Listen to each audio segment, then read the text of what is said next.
Hakika kama wewe ni mpenzi wa muziki, basi jina la Lucky Dube halitakuwa geni masikioni mwako. Nguli ama legend ambaye alipeleka reggae Afrika hadi dunia nzima ikakubali kuwa muziki huu si wa Jamaica tu. Leo tunakuchambulia life ya nguli huyu toka alivyozaliwa kijijini hadi kuwa star wa kimataifa, hadi pale roho yake ilipochukuliwa kwa risasi.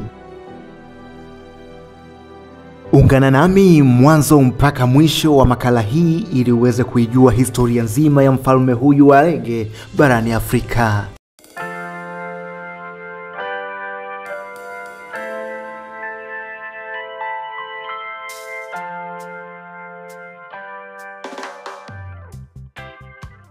Usiku mnene, yapata majira ya saa 7 usiku, Bibi Sarah Dube, binti aliyeishi mwenyewe akijishughulisha na mission town za mjini ndani ya mji mdogo wa Mpumalanga, South Africa, anashikwa na uchungu mkali wa kujifungua. Baada ya zoezi la masaa kadhaa, kwa msaada wa wauguzi na wakunga, Bibi Sarah anafanikiwa kujifungua mtoto wa kiume.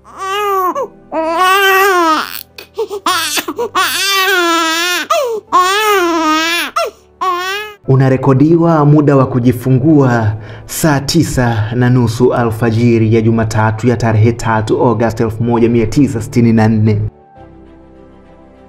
Kwa tabasamu lililoambatana na chozi, Bibi Sarah anaamua kumuita mtoto wake huyo Lucky, kwa maana ya bahati. Ujio wa mtoto huyo kwa mama yake ilikuwa kama bahati, kwani Bibi Sarah licha ya kujaribu mara kadhaa kupata mtoto, bahati haikuwa kwake. Mpaka tarehe 3 Agosti 1964 ndipo alipofanikiwa kuitwa mama kwa mara ya kwanza.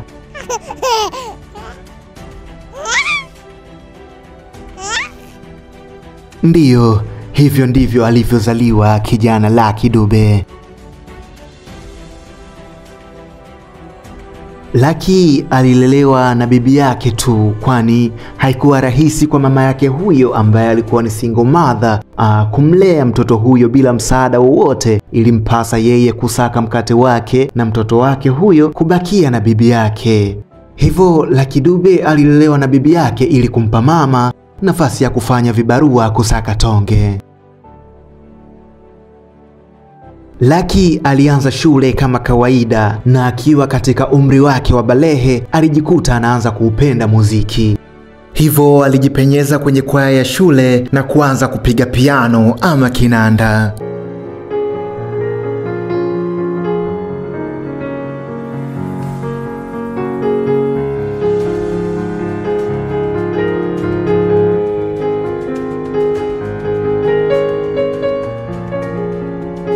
Alikuwa ni kijana mwenye kujituma sana kwenye suala la muziki. Labda pengine alishasikia wito wake kwenye talanta hiyo.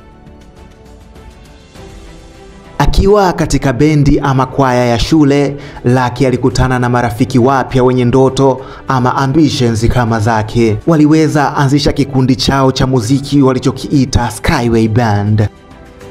Bandi hii haikupata mafanikio yoyote, iliishia kuvunjika kutokana na changamoto mbalimbali hadi mwaka 1979, akiwa na miaka 15 tu, Lucky aliweza kujiunga tena na bendi ya The Love Brothers. Na hapa ndipo safari yake ya muziki ilianza rasmi, kwani akiwa chini ya bendi hiyo aliweza kurekodi kwa mara ya kwanza chini ya Tell Record Company. Awali akiwa kwenye bendi ya The Love Brothers alikuwa akiimba muziki aina ya mbakanga. Huu ni muziki wa asili ama traditional wa Kizulu, lakini baadaye hakuona muziki huu kumpeleka nchi ya ahadi. Ndipo alipoamua kugeukia rasmi muziki wa reggae, muziki ambao aliona unagusa roho na kuongea juu ya struggles na tabu za kila siku za maisha, kuanzia ubaguzi wa rangi, umaskini, mapenzi, haki na uhuru. Muziki wa reggae ulinijia mwaka 1984, kwa sababu kabla ya hapo nilikuwa nikipiga mbakanga, lakini kuanzia mwaka 1984 nilibadili na kuanza kuimba reggae.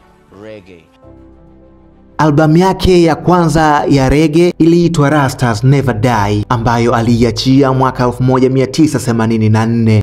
Lakini serikali ya kibaguzi ya wakati huo iliifungia albamu hiyo haraka sana, kwani waliona kama albamu yenye nguvu na uamsho kwa Waafrika na kuita ni albamu ya uchochezi wa uvunjifu wa amani. Lakini Lucky Dube hakuishia hapo tu, aliendelea na kuachia album back to back. Albamu hizo ni pamoja na Think About the Children aliyoiachia mwaka 1985, Slave aliyoiachia mwaka 1987, Prisoner aliyoiachia mwaka 1989, na House of Exile aliyoiachia mwaka 1991. Hadi kufikia miaka ya 90 tayari Lucky alikuwa reggae royalty.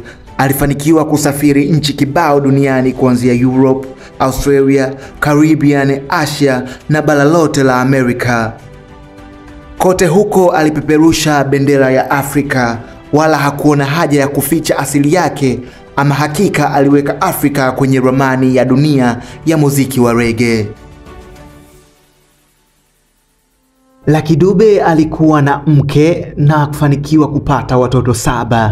Alijitahidi kubalansi sana maisha ya fame na familia, japo hakupenda kuweka maisha yake binafsi kwenye spotlight, lakini haikumzuia kuwa baba bora kwa watoto wake na mume bora kwa mke wake. Alijali sana familia yake na watoto wake walimpenda sana, na baadhi yao waliendelea na muziki hata baada ya kifo cha baba yao.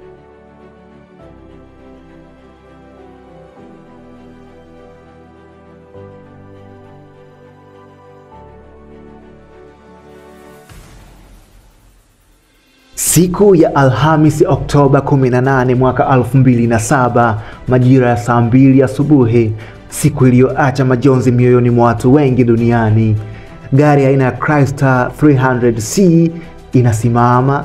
Watoto wawili wanashuka baada ya kumbusu na kumuaga baba yao. Tabasamu na vicheko vikitawala sura zao. Wakigeukia kuelekea lango kuu la kuingilia shule, walitembea kwa mwendo wa kurukaruka kwa furaha. Baba yao anawasindikiza kwa jicho, huku tabasamu likipotea taratibu usoni mwake. Ghafla wanaume 5 wanazingira gari hiyo, wakiwa wamevalia vinyago vya kuficha sura zao, na mikononi wameshika bunduki na kuanza kumwamuru ashuke ndani ya gari hilo kwa lengo la kuliiba. Lakini haikuwa rahisi. Dube hakutoa ushirikiano, hali iliyopelekea kuanza kurushiana maneno makali. Ghafla mmoja anafyatua risasi, inampata Lucky Dube kifuani, akaongeza ya pili na ya tatu. Alipoteza maisha yake pale pale akijaribu kupinga kuibiwa gari yake. Hakika tukio hili lilizua huzuni kubwa sana na hasira duniani kote, na kuleta mjadala mkubwa kuhusu viwango vya juu vya uhalifu nchini Afrika ya Kusini. Mpaka leo Lucky Dube anabaki kuwa mfalme wa reggae Afrika. Nyimbo zake bado zinasumbua redioni, clubs na hata kuongoza charts mbalimbali za muziki duniani kote, licha ya kufariki miaka takriban 20 nyuma.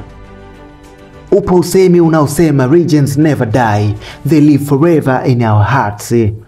Lucky Dube hakufa, bali alihama tu.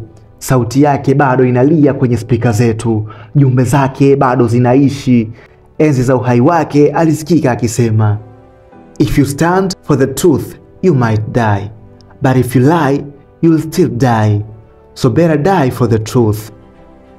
Rest in power, King.